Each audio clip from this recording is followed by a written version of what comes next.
Hello, I'm Robert Bernardo from California, here in the United States. You're listening to the Scene World Podcast.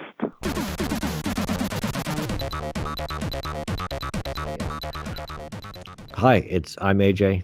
He's him. He's Joerg. This is the Scene World Podcast, number 71. Wow. Ooh, I'm being very sultry and relaxed in the microphone today. Nice. People do like the Scene World ASMR. Yeah. Just sit there like, hi, how you doing? So in a minute. Yes. In a minute, we are talking to Gay Gordon-Byrne from the Repair Association, and this is the Umbrella. the climax of Scene World's now month and a half long Right to Repair month. So that's in a minute. Before that, we've got a little bit of news, but not too much because it's only been a little bit since we did the last podcast, and we're throwing these out quick because we want to be consistent with release of this particular theme. And we just put out the last one, Torah.mod, with Katya Becker. So everyone should check that out if you haven't listened to that one yet. If you have, coolio. Before we get to the main interview, we should probably do some news. Yep. Not as long as last month or last podcast because Joerg had a small diatribe about the importance of disk drives, which I concur with. We thought about cutting it down a little bit for space, but we opted to leave it in its entirety because it is an important thing that I think, I believe. We were just discussing before we started recording that the disk drives are actually, the mechanisms are, aside from printers, which are the worst things ever invented, disk drives are the only part of a computer that actually has moving parts and the only thing that will wear out over time. Right. So at some point in the future, we don't know when exactly, but at some point there will be no more disk drives because they will all have worn out and croaked. So it would be cool to have like an adapter to use an old PC drive, because Joerg was complaining that those are also old, but the sheer numbers of them, I think, would allow people to use floppies more into the future. Yes? I still think somebody should make new ones. Okay, but there's a whole and there's a manufacturing process. There's a whole thing that's got to go along with that I just feel is counterintuitive. Because there's a lot of there's motors and there's steppers and there's stepper motors and there's belts and there's read write heads and there's a lot of stuff that I don't know. Well, you can mass produce anything nowadays. I'm pretty sure. Another interesting concept would be, I don't know how that would work exactly. Never mind. I was just thinking that one of the things that we've done with tapes is we've created tape, not adapters, but they take the place of data sets where you can just have, because your data set is just noise. You know, your cassette, there's just noise on it. It's a terrible, terrible noise. But you can make an MP3 of that or a WAV file or whatever and just play it back, and the computer can listen to it and pretend it's a tape. Discs are the same general technology. It's magnetic media, stuff is on there. Theoretically, you could play a disc back and hear terrible noises just like on a cassette. But a tape or a disc uses different tracks and stuff like that. So I don't know that a similar solution would work for a disc. But who knows? Hopefully by the time no disc drives are around anymore, I'm not anymore alive. I don't think you need to worry about that. Thank you. No problem. So, news. Yes. The father of personal computing, Chuck Peddle, keynoting disruptive innovation symposium. Yes. Yeah. Chuck Peddle, who designed the 6502 and was part of the team that made the 6800 from Motorola back in the day. And the PET computer. Yeah. And the founder of MOS Technologies, which was bought by Commodore. And yeah. He graduated from the University of Maine in 1959 with a degree in engineering physics. Right.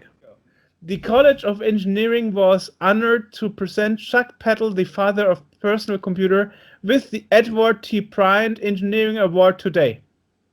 And that was April 8th, 2019.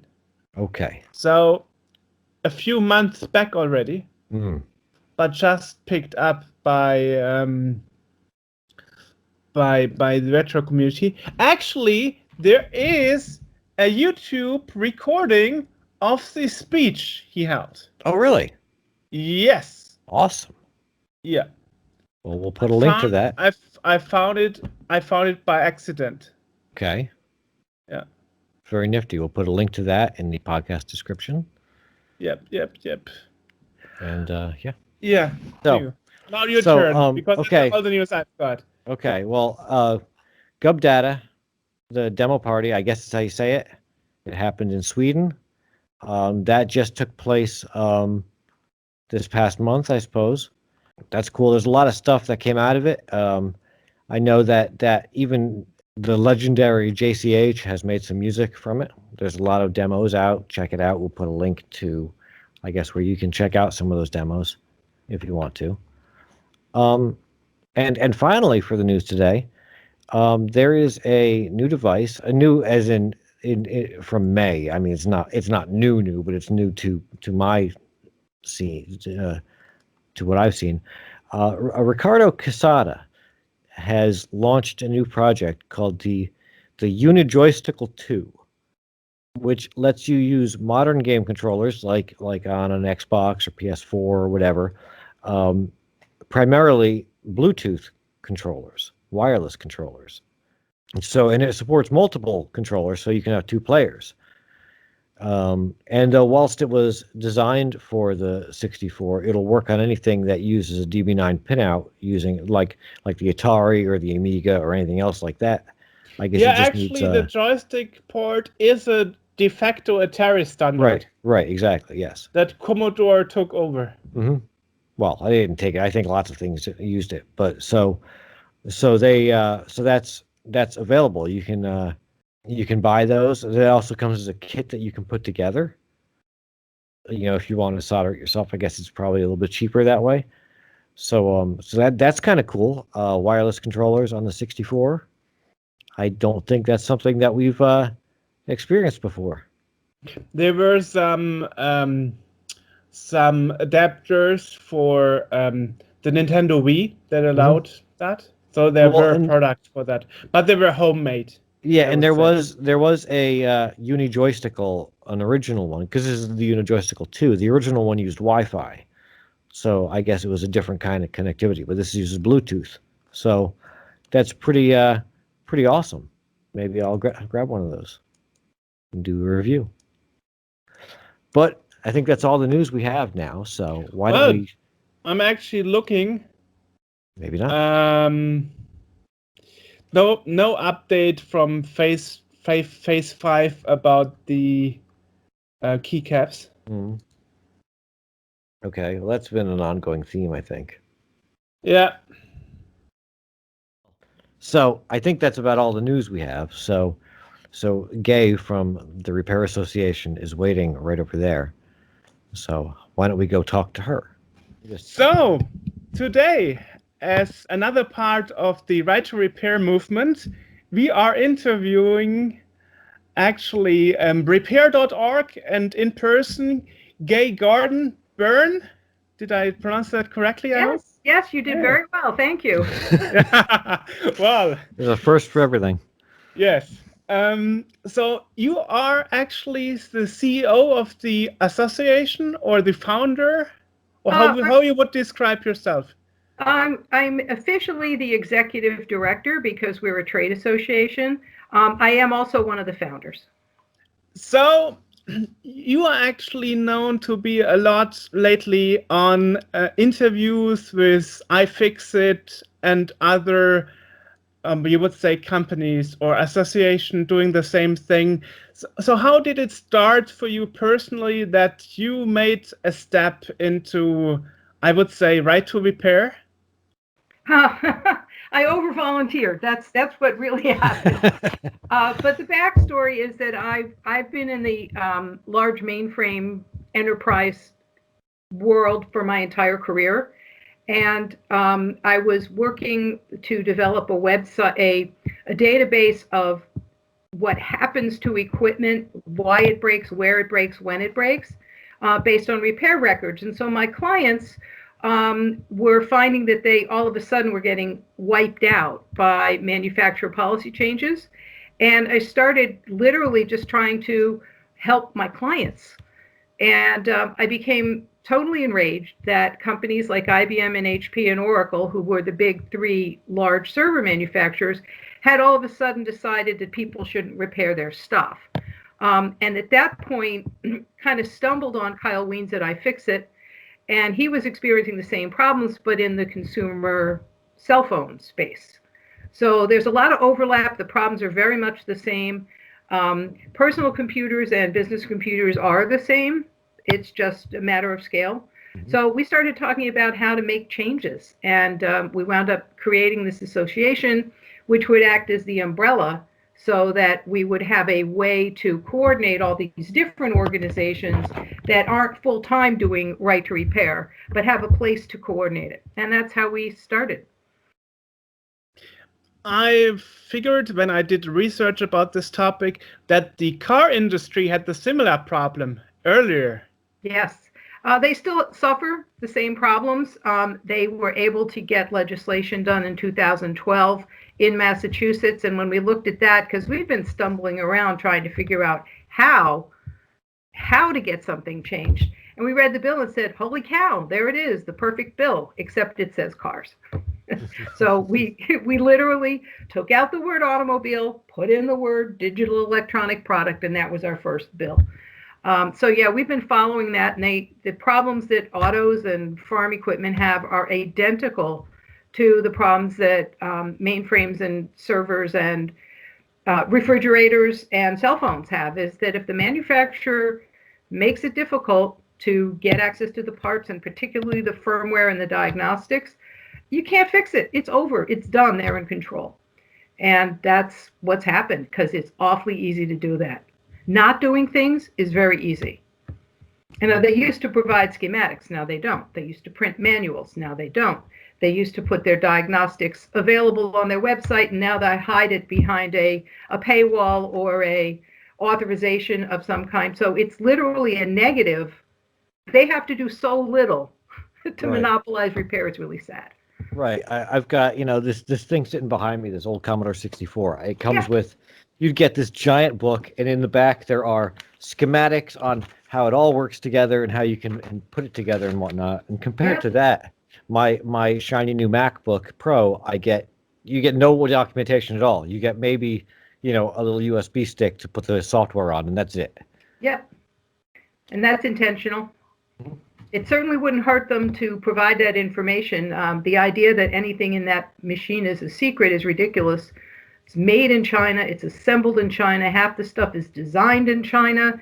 There's nothing really secret about how, part A connects to part B.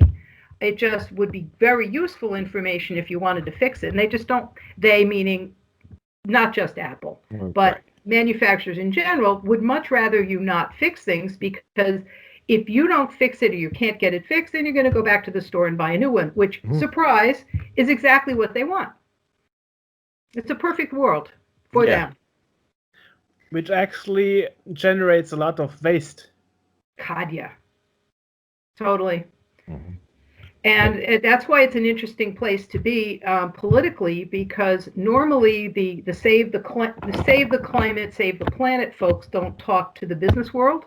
But in this case, we're all trying to do the same thing, and all for the same good reasons. It's insulting as an equipment owner, whether or not you own a whole data center or a MacBook Pro. It's insulting to have bought it and then be able to told you can't keep using it. And that binds a lot of people together. So it's, from a political standpoint, it's been great fun. We don't talk politics. We work very hard not to talk politics, because I don't think half our members would talk to the other half if that was the case. But on this issue, we're not having any pushback. I'm actually surprised to hear that the business side of the computer industry has the same problem, because I would guess that an HP server or IBM server side, there would be much more money involved, and you would get such things as a part of the contract, no? Well, you're mixing up the manufacturer's interest with the user. Think more like you own a bank and you have a data center, and you're paying excessively to have a maintenance contract that's exclusive to IBM or HP Enterprise. That's causing them probably to overpay quite significantly on just their operating expenses. So the users have much more interest in this. It's not their personal money, so they're not really good advocates. But if they're overpaying massively, and they are not in the same boat as the manufacturer. So HP as a manufacturer is selling to the thousands of large companies that are using their products and then turning around and screwing those same customers. HP is less of a bully than IBM and Oracle, but their HP Enterprise is just as locked down as any other manufacturer. So it does depend a little bit who you're talking about. It's interesting because from an end user side, you only almost hear about Apple. So, yeah. I mean, Apple is all over the place, you know. Like Apple doesn't allow you to get spare parts. Apple designed the Apple Watch so you can't change the display without destroying it and all that stuff. So Apple has put themselves out there as having their little walled garden, and they're trying to tell everybody it's for your benefit that you can't fix your stuff. Right. But truly, they're just the best villain. You know, if you have to have a target that's known all over the world, where headlines get, if you put Apple in your headline, you'll get read. If you put Oracle in your headline, it's a snooze. So Apple is a great villain. It's the better villain. Which is, and everybody seems to relate to it because of their policies being just so egregious. Not being able to fix your phone impacts millions and millions of people. And then you turn around and find out that Samsung and Motorola and everybody else does exactly the same thing because, hell, they want that money too, just like Apple. So there hasn't really been a big breakthrough on the policy side yet. But as soon as one major manufacturer decides that, you know, they want to compete on repairability, then Apple will be the villain all by themselves. It'll be fun.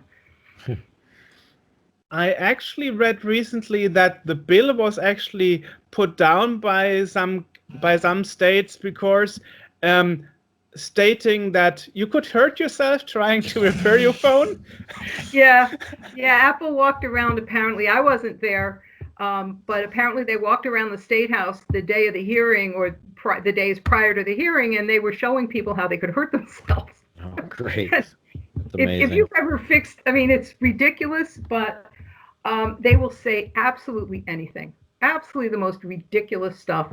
They told a legislative sponsor of ours in Nebraska that if she passed right to repair in Nebraska, Nebraska would become a mecca for hackers. And we just rolled over laughing, saying, gee, I guess all of a sudden these Bulgarians or whatever, these nefarious guys are going to fly from Belgrade.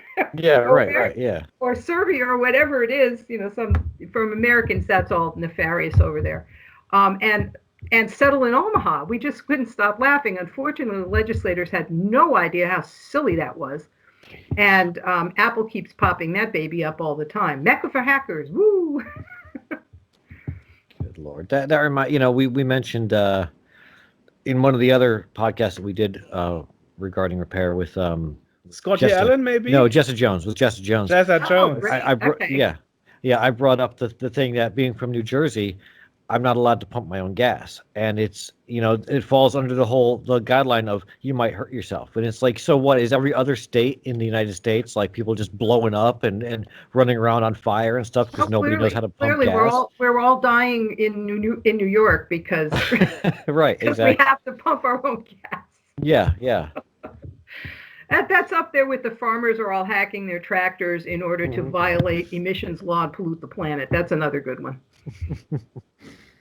That's their whole purpose in life, is to violate emissions law. Not food. No, just violate emissions law. Yeah, and you bring up farm equipment, which is kind of surprising to me because in my brain, I imagine that you get a tractor and that's your tractor for the next 30 years, because it doesn't require the kind of maintenance that a car does. It's a tractor. When I talk about fixing my Jeep, I explain that it's essentially just a tractor engine.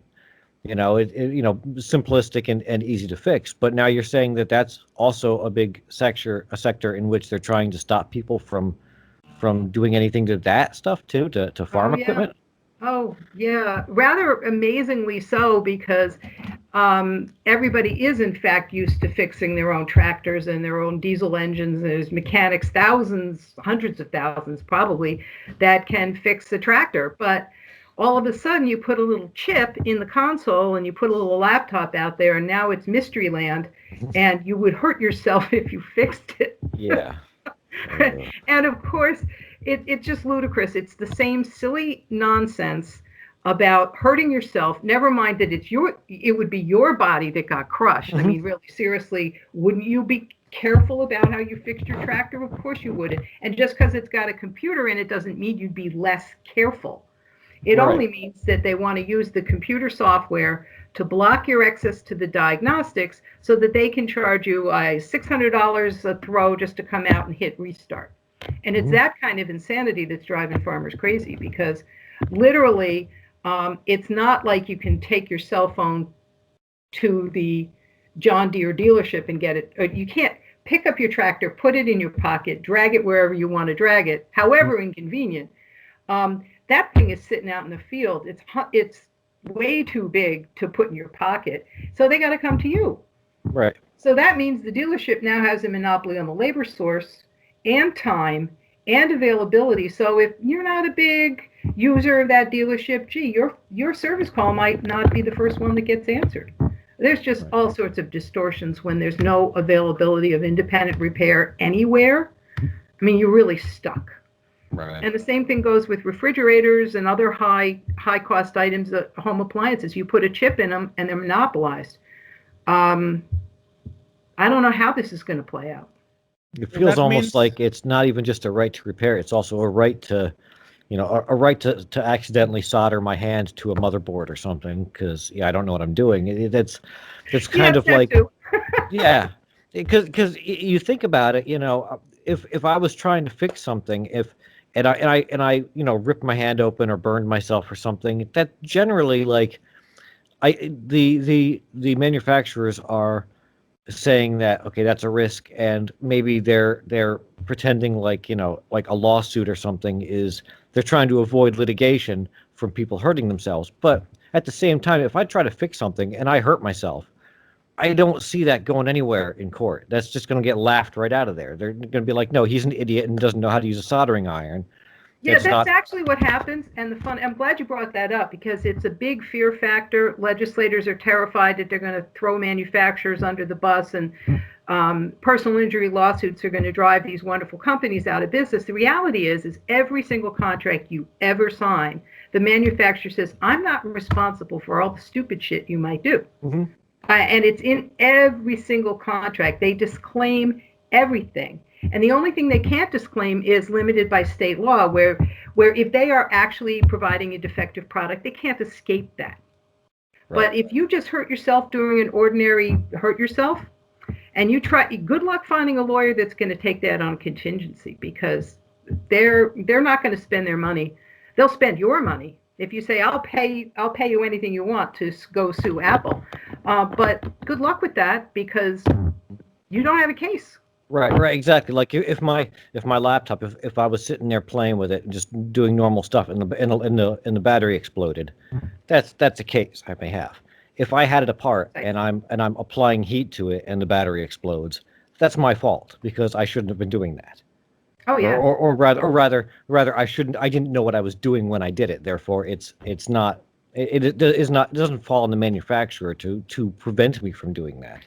No, in fact, it makes no sense on the ludicrous side to not provide the information that would allow people to do these kinds of things more safely. Right. Like a manual that says, don't stick this into that. That would be very useful information.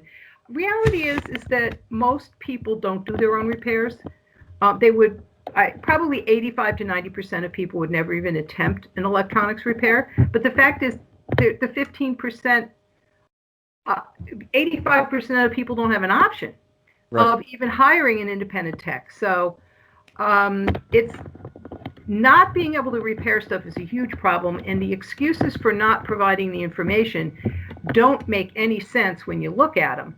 Such as, if you don't have a service manual, don't you think that increases the likelihood you might hurt yourself? Of course it does. Yeah. It doesn't matter whether you're talking a mechanical device or a digital device. Information is important. Right. The thing is, end users or experts or whoever tries it anyway. I mean, there are people like Jessa Jones and Louis Rossmann. They are known to repair those devices anyway. Of course they're not preventing. Believe me, they're not preventing anybody from repairing their stuff, and all they're doing is making sure that it's as difficult as possible, as expensive and time-consuming as possible, but the end result is the same. Right. Exactly. Yes. Because you have to do extra steps to get something apart without breaking it, and that wasn't the case before that all started. So is it known actually what was this key event that started the change that made this right to repair necessary? No, because it's been going on incrementally for a really long time. There's no one manufacturer that overnight said, I'm not going to allow repair. Manufacturers essentially stopped sending physical manuals when they posted them online, and they said, here, you want to go find it? Here it is, it's online. And then some wise guy said, why should we allow just anybody to download the manual? So they put it, so now you have to log in to get the manual. And then they say, well, gee, why don't we just charge for the manual? So these kinds of small steps have created the fact that you can't get a manual because some years ago, somebody stopped publishing one. And then that companies like iFixit came around because you couldn't reproduce a manual and share it if you happen to get one, because that would be a violation of copyright law. Right. So they created their own manuals and made them available for free and open on the internet. So it's been very incremental. And we just turned around one day, and I'd say for me the day was 2010, but for other industries it's before, some it's later. We turn around, wake up one day, and none of the things that we need to fix our stuff are available. So is there anything that shows us that we can go into the right direction? Is there any, a positive change lately? Or is it just like swimming in the water against the wave? Oh, if I wasn't an optimist, I wouldn't be here. I think right to repair legislation is going to pass. Probably... the momentum is very, very strong here in the States for getting at least one state to pass a bill. Probably could be early to 2020. We kind of ran out of time in 2019, but several bills are carrying over. They're going to be heard and talked about and voted on in the earlier part of 2020 as opposed to the end. So it's very likely that if one state passes a bill, we will have made a huge dent in the problem, because manufacturers will have enormous difficulty complying with a statute in one state and not the other 49. Right. Similarly, Canada's got at least 2 bills that we know of that have been presented. They're going into an election year, so I don't know what's going to happen, but we've been talking with 2 other provinces as well that are looking to file right to repair legislation. So I think it's going to move pretty much the same way in Canada. Australia seems to have something going on. New Zealand has talking about getting something going on. So I think in the pretty short term, 1 to 2 years, what the states can do and what the provinces can do will address a lot of these problems. There's still other problems, but the bulk of it, at least in terms of practical repair, will be gone. The design limitations, where people are gluing things together and they're manufacturing shit poorly, using the lowest quality components, and then refusing to support them for cybersecurity, that problem's going to remain.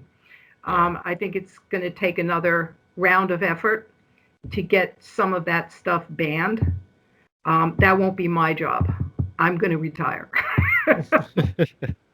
There is a lot of glue. I mean, we've seen a lot in Apple things. iFixit is a great resource, and I do look at a lot of their teardowns and how to fix stuff. Mm-hmm. And it's the amount of glue and kind of substandard stuff. Like, you look at this Apple laptop and it looks so nice, and then you open it up and it's all like putty and glue and tape. And Yep. it's like, well, it would never have occurred to me that they would have stuck it together like that. And they say it's, well, we got a weird looking battery, so it's extra battery life. Give me less battery life if I can take the battery out without having to melt glue and scrape things off of stuff. It's such a, and I did that with I switched from the iPhone to Android a couple of years ago, and I have I've got an LG phone, which is literally 2 screws that hold this phone together, and the whole thing comes apart. I've fixed so many things. Now I have to fix my my camera lens is broken. I've got to fix that tomorrow now. But again, parts are available, and they show you. iFixit's got. I use those walkthroughs, but from what I gather, I think LG also is like, yeah, fix it, whatever. Which is, so I'll keep using this, and I feel like, I feel almost like as a consumer, the best thing that I can do is support companies that let you do that. And is there anything else that we can do? Does that make a difference as far as like twisting manufacturers' arms? And is there anything else that consumers can do to let them know that we're not cool with the glue and the crap? Well, I'm trying to get consumers active to call their legislators or write their legislators and poke their heads up and say, fix this problem. Fix this problem now. Because just voting with your wallet is really hard when you've got a fragmented market and nearly every manufacturer blocks repair in some way. Yes. Can you fix that model of LG? Yes. Are you going to be able to fix the next model of LG? Who knows? Oh, no, this is like 3 years old. The newer ones. I know. But and again, it's market pressure. They got when this one came out, it's got a removable and replaceable battery, and they got crap from the industry for making it so replaceable. Oh, the battery doesn't last as long. Yeah, but I can carry 4 of them with me. Yeah. So the ability to move the needle with individual purchasing decisions, I think, there's just too many bad guys in the market and too few good guys. You can't really create we'll just go buy this product and the problem will solve itself, because you can become a bad guy overnight. You simply just stop doing things that you used to do, which is how all of these companies got in this position. I'll give you an example with forklifts. Big forklift manufacturer named Hyster, and they're in every warehouse. The gasoline models are completely repairable. They came out with electric models that aren't. That's overnight. One day, this model you can fix, the next model you can't. So relying upon the marketplace, unfortunately, I would love if I had a choice to go to a brand that is consistently, reliably, always going to be repairable, and I don't know of a single one, not a single one, other than this Fairphone product that's, I want to say it's out of the Netherlands, which just doesn't have distribution here in the U.S. or very, very little. It's hard to find a carrier that will provide the phone. I don't think we looked at one. We were on a waiting list, and when we looked to see whether it would work in our area, it doesn't work. Of course, so it wasn't even a choice. So it's very hard to rely on the good guys. I think we have to have legislation and standards that demand a minimum level of information to be provided to the equipment owner, because they bought it. It's theirs. Right. It doesn't belong to Apple anymore. It doesn't belong to John Deere or Hyster anymore. It belongs to you. You paid good money. They got paid for all of their imagination and their innovation and their investments and their R&D. They don't get to come to you and say, well, you can't repair your stuff because we need to price gouge you so that we can recover our investment. That's ridiculous. And that's what they're saying. We couldn't sell these products as inexpensively as we do if we had to let you fix them and keep them. TVs. You cannot buy currently a television that does not have a smart feature, that is the always on watching what you watch feature. It's a giant spy device. Right. And I think it was Sharp that came out and said, well, we'd have to charge more for a TV if we couldn't spy on you. I mean, this is crazy stuff. That's great. That's amazing. Well, my TV is a Toshiba from 2008, and it was before TVs went smart. Yeah. So I have old TVs, and I'm looking at my wall saying I could get a bigger TV, and then it would be one of those horrible spy devices. So I'm not doing that. I'll watch a smaller TV for now until we get the spyware out of these things. Right. And manufacturers that complain that they can't, they couldn't continue to be successful unless they do this. You know, again, I like to throw out Jeep as an example because I like those and I have one, but they're pretty much the only car manufacturer I know of that openly says, no, change whatever you want. You know, and we'll even support it under warranty if you put giant tires on it or a lift or whatever. And they last forever. I mean, mine is, 20 something years old now, and yet they're still making money. They're still selling cars. It's not like the longevity and the ability to fix them and do whatever you want to them is hurting their sales because they're doing fine.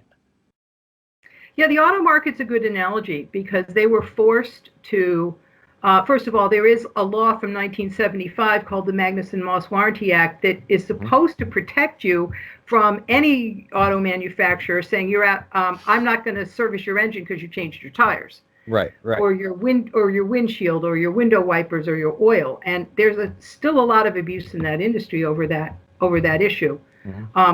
They're not really called to task as often as they should be for that.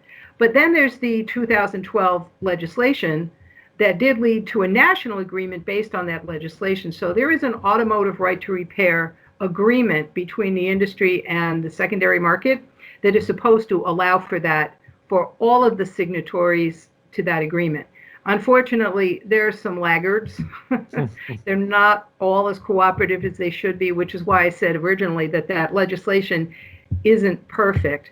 In fact, the industry is going back to Massachusetts, looking for an amendment to the law that they did pass to improve upon it. So here we are. We're doing a digital right to repair bill in Massachusetts. You've got automotive right to repair in Massachusetts, all at the same time.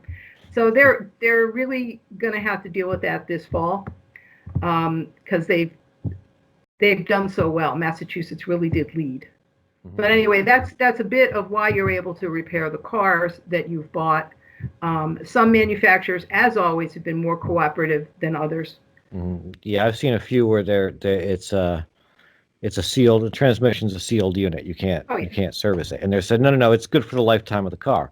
Well, yeah, but the lifetime of the car is 100,000 miles, and and then it's pretty much it's soup in there, and it's it's not going to work anymore. And then you're just supposed to I don't know what they do if you can it's not under warranty anymore at that point. I'm sure you could replace the unit, but as far as just general servicing, it's not even built for that. Yeah. I remember when my son owned a Subaru and he was busy trying to soup up the Subaru, and I started looking to see what parts you could buy, and they won't sell parts. Yeah. Gee, how helpful. Right. Yeah.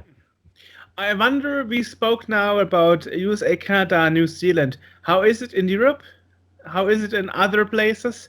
I guess it's a similar thing, similar situation in other places. Otherwise, you Americans or Canadians could just go to other countries and get the parts and manuals from there. I almost think it's worse because didn't you just say that when you got your phone fixed, you had to lie about what part was being shipped because they would flag it and stop it from getting to you? Yeah.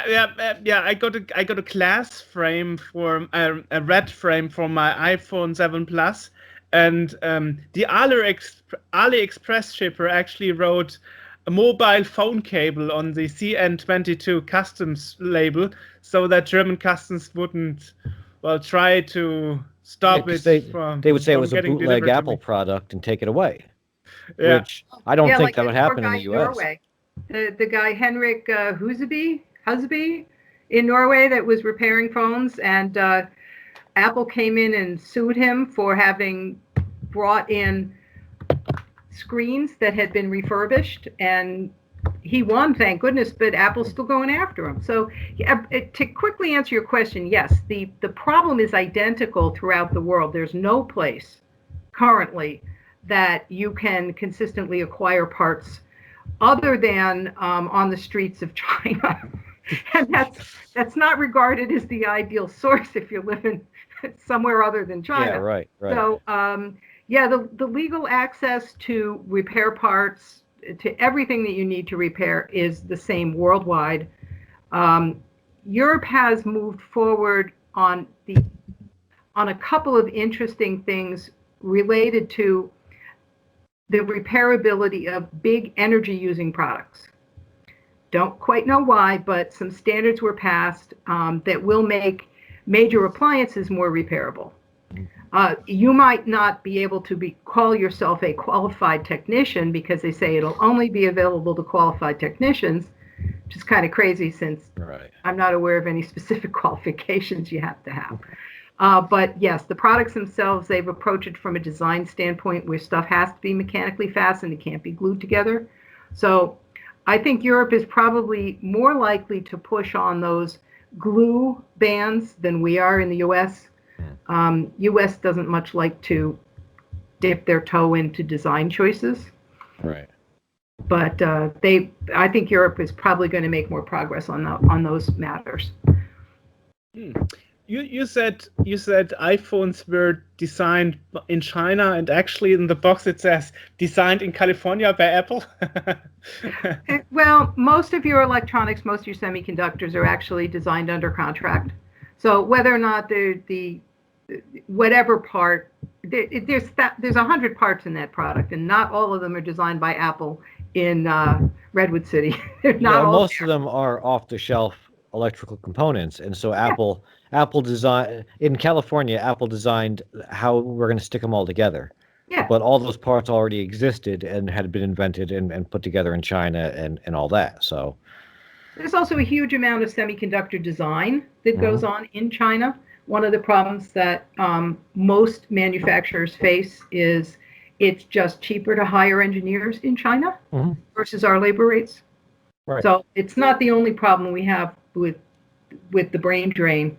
I mean, you can get chemists a dime a dozen in China that you'd pay a lot for here. My son was a chemist, a research chemist, and he found out all his work was being outsourced to China. Wow. And so I would just say, for the most part, we don't have the semiconductor manufacturing industry here in the U.S. There's a few pockets of manufacturing and unique design, but most consumer products are, like you said, off-the-shelf components, manufactured under contract and assembled under contract all over the world, primarily in Asia. So what do you think is the next step to improve this situation? You said probably the bills put in will be granted like early next year, but what are other options? I think we're going to see state level legislation move in the next year or two. I'm going to be speaking at a panel with the Federal Trade Commission next week that's also looking into what they can do. They've got a big workshop set up called Nixing the Fix, and they're exploring because they have some responsibilities to U.S. consumers under their charter. So they're looking at that. I don't know what their appetite is for adding regulations. I don't know what their process is, but at least they're talking. So I just think consumers should absolutely have to raise their voices and say, this is garbage. I don't want this. I need your help, because legislators like to help, and they will. Interestingly, I didn't hear so much about this right to repair movement in Europe. I mean, if I wasn't researching on the internet and found you and the other people, they are all in the US, except, for example, Henrik, as you mentioned him from Norway. But I don't hear so much from Germany or other European countries, I have to admit. Or I hear nothing from Africa. I mean, in Africa, the situation, for example, must be a lot worse because people actually don't have so much money in their pocket sometimes to just buy something new. I think we pigeonhole a lot of Africa as being a poor country. I think a lot of Africa would be in the same kind of boat that we are in. There's most of Africa is not, is not poor people and bushmeat and stuff. I can't even think of what I'm trying to say. But yeah, I would say that most of Africa is probably in the same situation. Yeah, I can attest to that a little bit. Let me just go back and answer your question about what's going on in Europe. We have a counterpart organization called Free ICT Europe, and the way the parliamentary system, or not the way the EU is built, it relies much more heavily on regulators and bureaucrats to design what they think is correct. And there's almost no role for the consumer in pushing legislative advocacy. We're lucky here in the US is that, consumers have a direct way to vote for the people that are doing what they want. And they also have initiative and referendum options, which is what Massachusetts did. So there are some options that exist here in the States that don't exist in Europe. It's just structural. The problems are the same. Africa, very much the problems are the same. We've met with a number of African legislators at some conferences where we've attended, and they've all been very interested in what they might want to do in terms of bringing right to repair legislation. And there's certainly a very active interest in repair.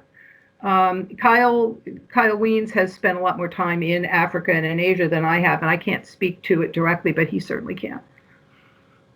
Okay. Wow. I didn't know that actually so much is happening besides America. I guess the US has just the biggest voice here, and as you said, the best options to vote directly and get things changed. We're very loud. Yeah, we're good at being loud. We're good at being loud. And the fact is we just got organized a little sooner than everybody else. I mean, when we put this thing together, we were kind of like not fully aware of how big it was. We knew it was big. We didn't realize it was covering, first of all, tractors. We had no idea tractors were involved until somebody tried to kill us in legislation in South Dakota, and they sent in a lobbyist from John Deere, and we were like, huh? We had no idea. So we found out since that it's literally everything. What's got parts in it. Somebody says, well, I bet you've never heard of this one. And I'll say, yeah, but I'm sure you're having the same problem when we talk. And yeah, we're having the same problem. Yeah. Right. So if you're making welding, if you're a welder using welding equipment, if there's a chip in that thing, you can't fix it. It's nuts. It's crazy. And now we'll put links to a lot of stuff. When you're talking about contacting a legislator and making your voice heard, repair.org, the website, you have there's a part of that where it lays out every state and who to contact and how to contact it to make it really easy. Yeah, what we did is we have the state logos up because we still haven't figured out. We still haven't done it. We want to do one of those cute little maps where you highlight where you are and it, click. So we have all 50 state logos. You find your state, you click the logo, and it'll bring you to an advocacy page, which will say, enter your name and address. It matches you to your legislators based on your physical address, and it tees up a letter. And you can contact anybody in the U.S. that way. It's the state level. A lot of people think the only legislators that matter are federal, and this is all state, and it's much more impactful. Right. Cool. So it actually makes it super easy for people to actually contact their legislators and to help advocate for this. Yeah, I mean, it's up there. It's for free. It's the most powerful thing we've got so far. We've got about 80,000 people that have done that. And just as a matter of comparison, when the Copyright Office changed their policy about being able to transfer your phone number from carrier to carrier, it took 100,000 signatures on a petition to the White House to get congressional action. So we're nosing up on a significant volume. If it was all presented in one block, it would be more powerful, but it's spread out across 50 states. Right, right. In New York State, there's over 30,000. In New Jersey, there's like 10,000. 10,000 Massachusetts, 10,000 Minnesota. So these are numbers that are powerful.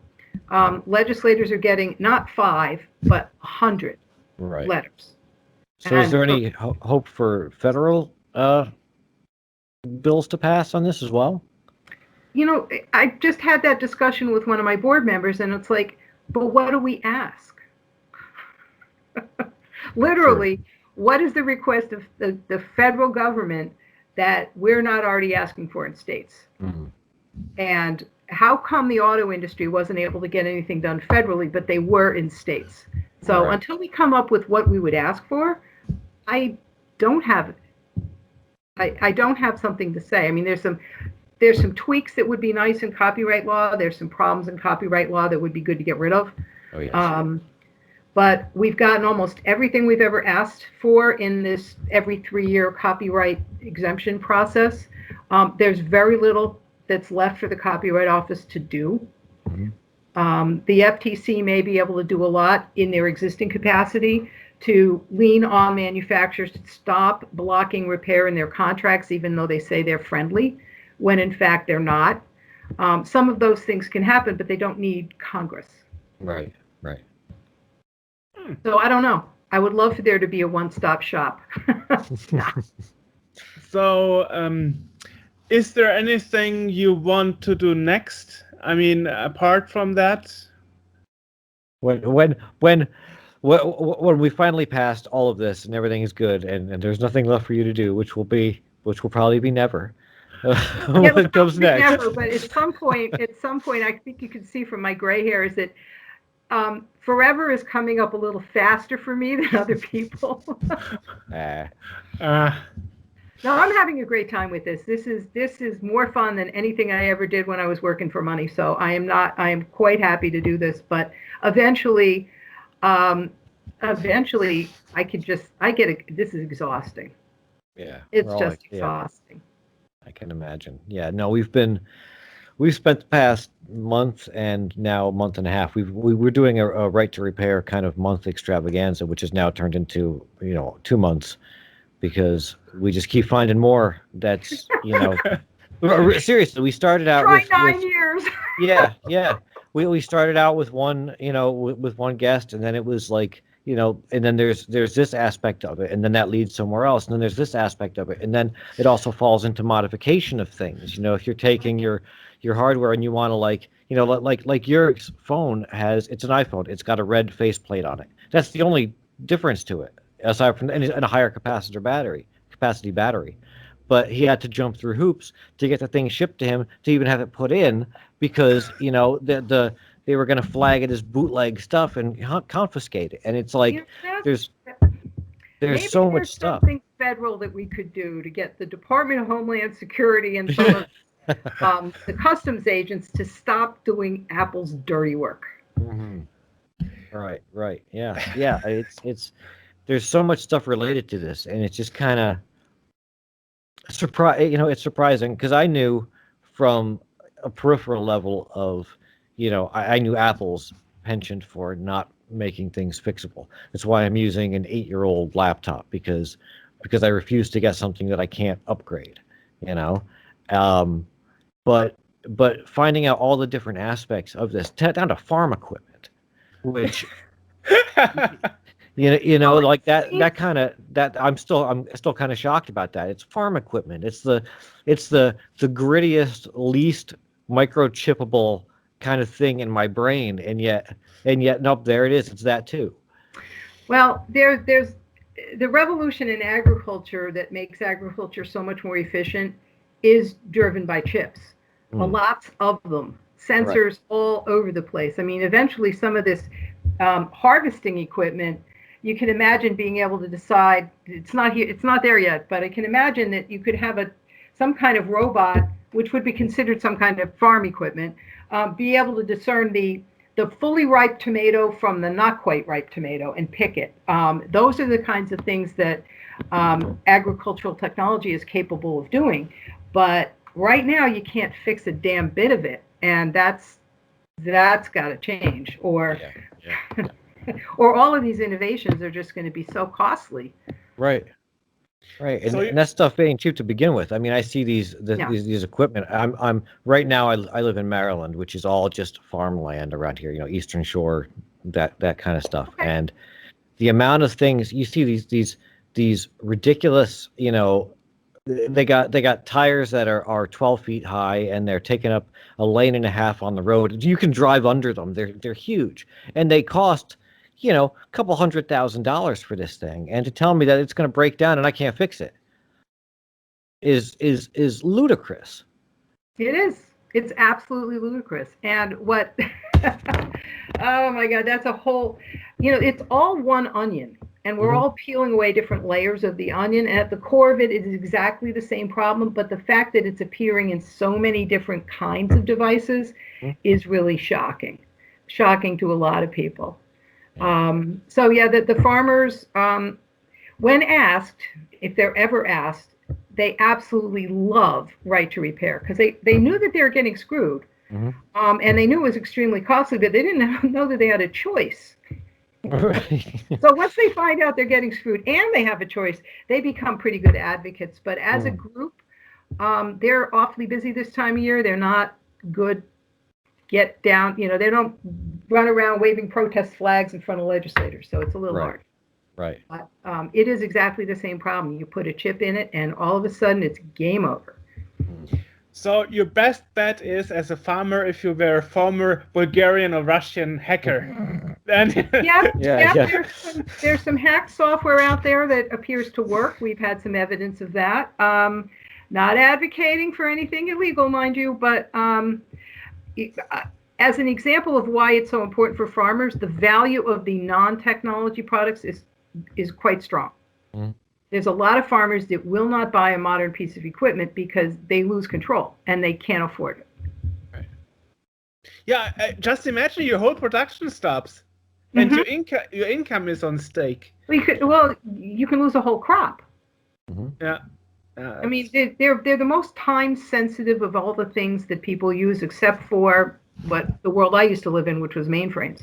You did not let downtime in a mainframe was, the kind of things that if you were down for 2 hours, your job was over. Right. If you were in charge of a data center. So the first thing mainframe guys did, as soon as they could afford it, was to buy a standby mainframe so that the tech could be working on the one while the other one was running. And it was so important that literally the tech had there was a technician sitting in an office, usually called the IBM office, that had a full stock of parts and a person sitting there 24/7.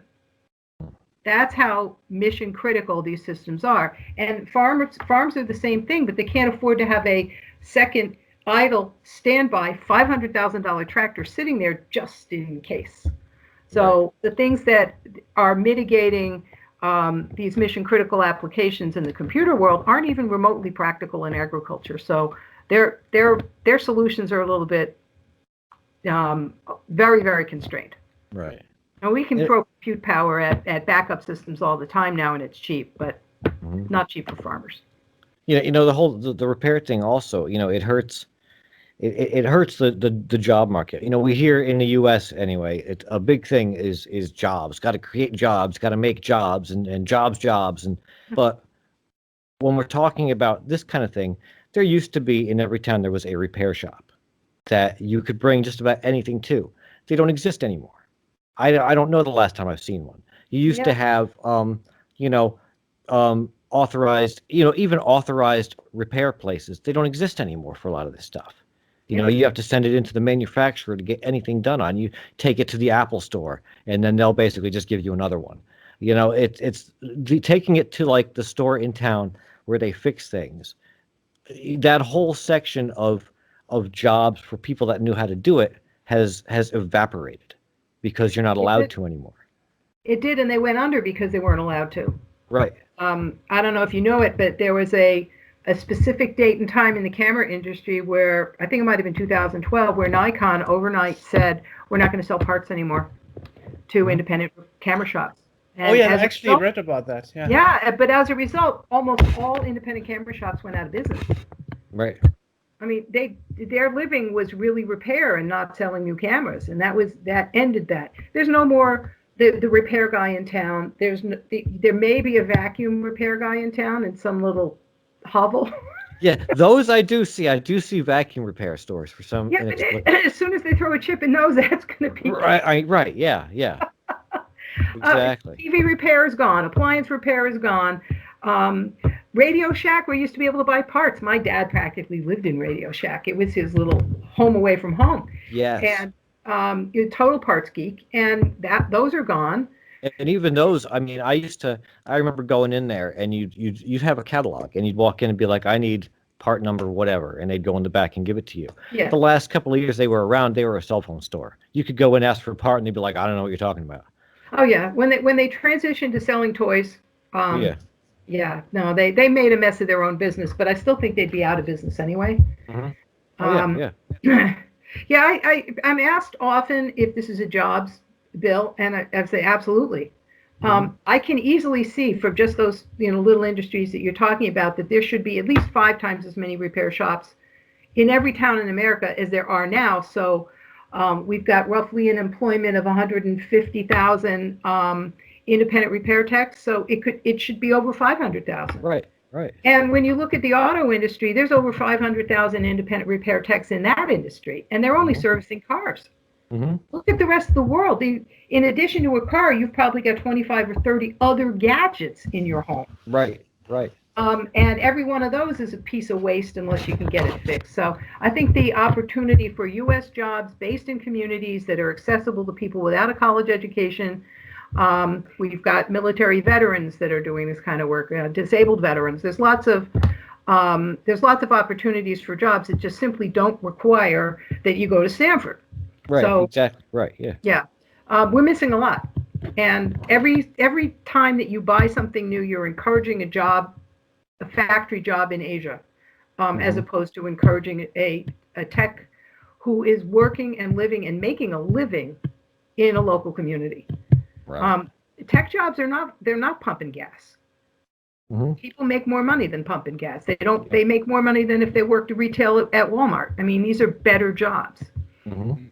So yeah, I think there's every reason in the world to do this. And from the manufacturer perspective, unlimited money trying to stop it, not for our benefit. Right. So where can people go to find out about what you're doing and how they can take part and what what we can do to try to stop this? Well, if they're just curious, they can Google right to repair as a phrase, and they'll see hundreds of articles all over the place from every publication you can imagine. Or they can go to repair.org and poke around the website. I've been pretty remiss in keeping the news side updated because I'm the chief bottle washer and chief legislative advocate, and the last thing I like to do is web stuff. Right. So anybody wants to volunteer and take over my posting news, I need help. But you're not alone in the operation, or are you? Oh, I am. We have, we're membership driven. All of our people, other than myself and to a lesser extent, Nathan Proctor, who is the Right to Repair Director for US PIRG. Nathan and I are really the only 2 full-time people doing this. Everybody else is doing something else as their primary job. Like Kyle Weens runs iFixit. So even though he's very involved and a fantastic resource, he actually does have a business to run, as do all of our other members. Right. Interesting. Wow, I've learned so many things today about tractors and farming industry, and also situation in Africa and all that stuff. I'm so thankful. Thanks for taking the hour to talk to us. Absolutely great. Absolutely great. Thank you. Thanks a lot. Thank you. All of this talk and this work that everybody's doing is why this is working. If people weren't interested, we wouldn't be getting anywhere, but we are, and it's thanks to guys like you. So thank you. Well, interesting. The way it started was actually we were looking at strange parts, Scotty Allen. I don't know if you've heard of him. No. The iPhone guy that put together an iPhone from. He's actually, and he's a good example of what you were talking about. We're getting the parts in China, because he's in China, and he built an iPhone like from scratch out of parts he just bought on the street in China. I think I did see a piece about that. Yeah. Yeah, he was all over the place 2 years ago. Yeah, no, I saw a piece. I just the name I recognize the story, but not the name. Yeah, and then we actually talked to him back in December, and then when we finally spoke to him in March, shortly before that, I found out like, hey, he's taking part in iFixit Right to Repair movement. What is that about, you know? Yeah. And then we got this idea like, okay, let's talk to him, and also kick off an interview series with all the other people that are moving into the same direction. Good. Yeah, that is wonderful. How it started. Yeah, people are finding this all over the place, and it's great. It's absolutely great. Okay. Well, I get up. Okay. And we've got a good community. You know, we mostly deal with retro stuff. You know, older, machines. These things, 40 years old or something. But a lot of the people there are, a lot of them fix this stuff up. It's really important to them to be able to do this. And the topic itself, the right to repair, just your modern stuff, because it doesn't matter if you're really into the old hardware, you still probably have an iPhone or something to that effect. You got these newer machines, and it affects everybody, honestly, when it gets right down to it. Once you start fixing stuff, it's inspiring, because then you start saying, well, gee, how bad can it be? I'll try fixing this other thing. And they go, that worked. Mm-hmm. Or, I'll never do that again. But mostly these fix-it clinics that are popping up all over the place, tremendous support. Right. Yeah. Here in Germany, we call them really. Here in Germany, we call them repair cafes. Yes. Yeah. Yeah. There's a big repair cafe movement here, based on. Is she out of the Netherlands or Germany? I'm in Germany. There's somebody that started it, and all of a sudden now, 3 years later or 4 years later, there's like 1,500 of them. Almost all volunteer. Just a fantastic community. They're meeting in church basements and libraries and community centers, and people are having a good time. Great. That's awesome. All right. Well, we'll put links to everything in the podcast description so that people can actually go to the site, and they can, if they want to write a letter to the legislator, we'll put a link straight to that, so they can go straight there and look at all the different states and whatnot. Yeah. Because it's the reason important. We have all 50 states on the list is that legislators like to watch each other and talk to each other, and there are bills that get filed that we never knew about. So we're not the only people that are starting. We're more the coordinating body, and if people ask us for help, we can provide it. But they're going ahead and filing this legislation without our help. Right. So any state might file a bill in 2020, and they could all file. Mm-hmm. There's nothing magical about the 20 that we had this year, other than that there were 20. Right. Right. Well, awesome. So let's hope that they all do. Yeah, if they all do, it's even better. The pressure on the manufacturers is only mounting, and eventually they will cave. I know they'll cave. I'll wag my finger at them like a grandma, and I'll say, cave. Great. Exactly. Thanks a lot. All right. Well, thanks so much. I enjoyed the conversation very much. Yeah. Thank you. Me too. Thank you. Right, my pleasure. Bye-bye. Okay, bye-bye. Have a good one. Yeah. So that was Gordon-Byrne from Repair Association. And we're going to put links to everything that we talked about, all the places you can go to do all this stuff down in the podcast description below. So you can go there, and it's super important. I mean, this is really, we talk about things on this a lot, of Kickstarters and projects that are being done that should be supported. But this is like a significant thing that really affects everybody. So everybody should go check those links out and write to your legislator if you haven't already, and do something, make yourself heard, or move to a better country. But as we've learned, there really is none. There's nowhere you can go where you're going to be set. So everybody from every country should be doing that. So Right. So until next time, we'll see you later.